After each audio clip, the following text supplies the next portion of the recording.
I'm Rob Whitfield with the Orange County Register, and welcome to OCN2 for Thursday, October 23rd.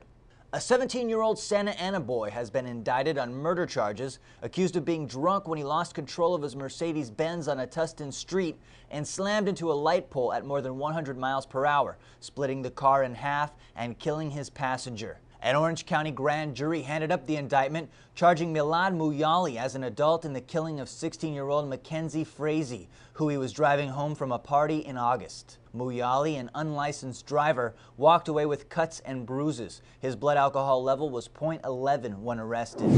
A Laguna Hills jewelry store owner has been charged with sexually assaulting an 18-year-old female customer while she was shopping for a gift for her mother. Faridun Gavami is accused of fondling the woman and putting his hands down her pants while she was trying on a necklace. Gavami is charged with felony sexual penetration by force and faces a maximum of 8 years in state prison if convicted.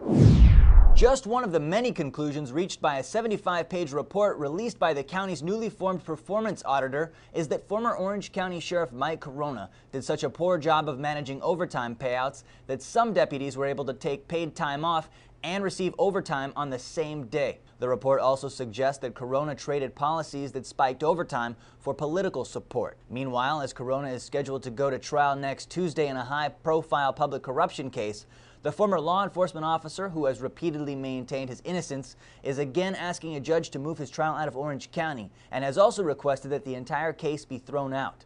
For all the details, go to www.ocregister.com/Carona.